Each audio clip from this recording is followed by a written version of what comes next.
Okay, so I don't know if I'm gonna post this video. I'm gotta think about it, but I wanted to share a story because a friend of mine told me a while ago that my survival story actually was a meme that they sent me, but the person that sent it to me, my friend, it said my survival story will be somebody else's inspiration. And with everything I was going through, I didn't really give it like kind of a second thought. I mean, I have now, but like back then I didn't. So anyhow, what I wanted to share with you is this is kind of like a really personal thing, so that's why I don't know if I'm going to share it or actually post it or just record it. I record videos all the time, and most of the time I don't ever post them. But this one to me was really special because my friend and employee Kasia got me a gift today, and I kind of felt like it was a sign to share my story. Oh my god, I'm doing it again where I say like and all the time. I hate that. Sorry. Okay, we're gonna not use those words. Way back, well, not way back, but a while ago, when Derek and I first started having problems, Derek had said some things to me, and it basically told me that like our relationship was coming to an end, and I knew it was coming to an end. I didn't know how far it was coming to an end, but like I had an idea. And being with somebody that is essentially a narcissist and dealing with that, your self-worth becomes dependent on them. And when the idea or the thought that this person was leaving, I couldn't imagine life without them, and I didn't want to live life without them. And a lot of people don't know this because I'm a super happy-go-lucky, bubbly person, but I actually suffer from depression.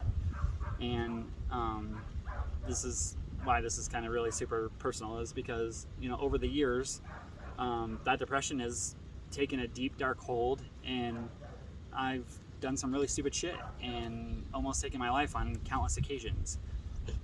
And so the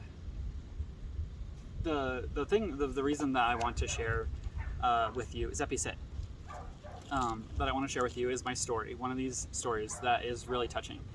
That goes with this gift that my friend Kasia got for me, and she didn't even know that like this had happened. So this is going to be kind of really cool for her too because of what this shirt says. Anyhow, while Derek and I were camping on one occasion, and he told me some stuff, and I was extremely heartbroken, and I just didn't think that I could go on another day without him. And that morning I got up, I kissed Zeppy and gave him a super good love and hug, and I put him in the camper.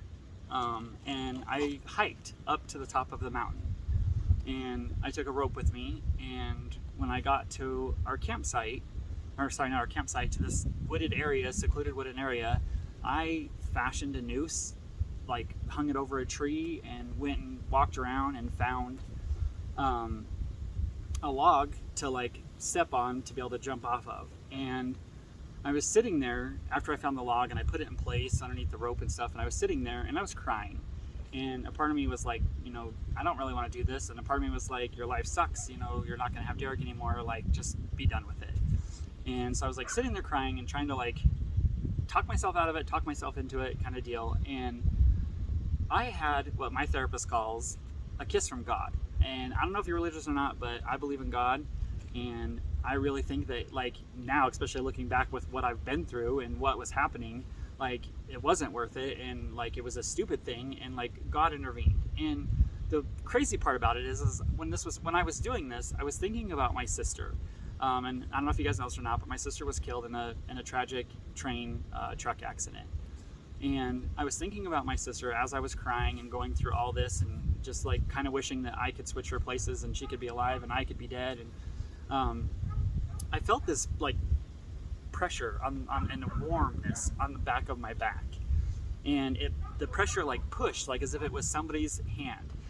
And the next thing I know, here comes Zeppy, and he comes running up to me and like plops in my lap. And Zeppy is not a cuddler. Like he doesn't even lay in the bed with me most of the time. Like he'll lay for a couple minutes and he gets on the floor, or like this, he sits beside me. Like he's not a lap dog because he's huge. He's a King Corso mix.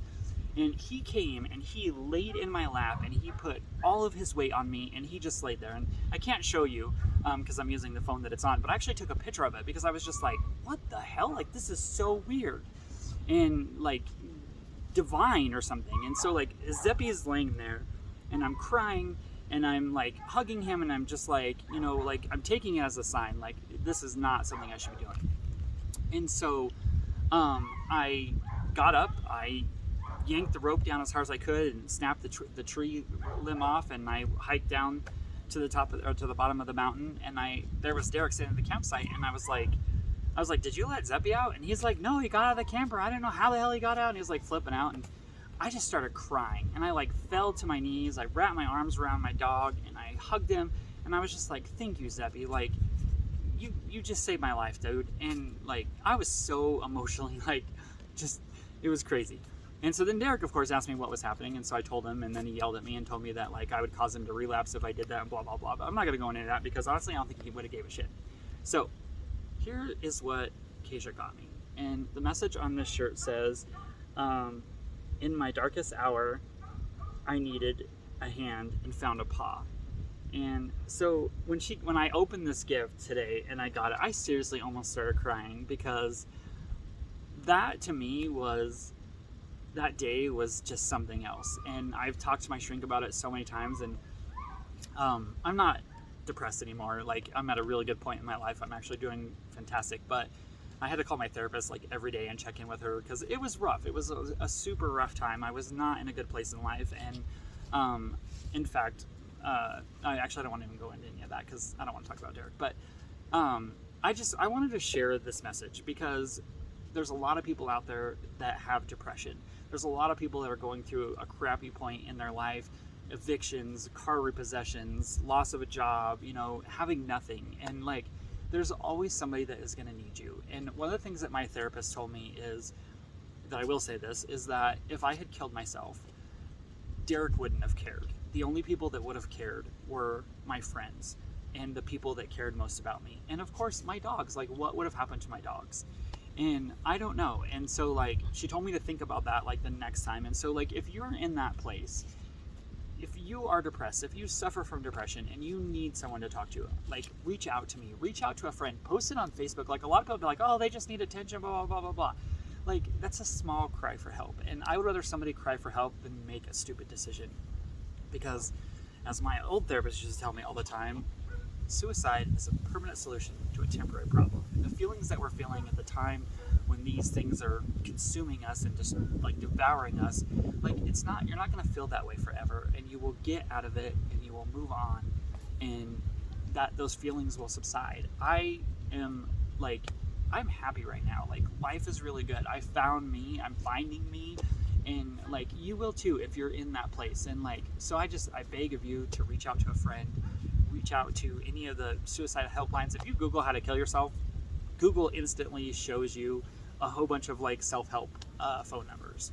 And I've called them before in the past and talked to them, and they're extremely helpful. And but you know, do something, you know, besides plan or make an action or do something like that. Like, reach out to a friend, call a therapist, call the national hotline. Hell, call 911. Take yourself to WI and check yourself in. Like, whatever you got to do, because nobody is worth that, and nothing is going to devour you and destroy you. It may feel like it at that time, but tomorrow, I promise you, it's a better day, and you will be in a better place. Till then, find your joy.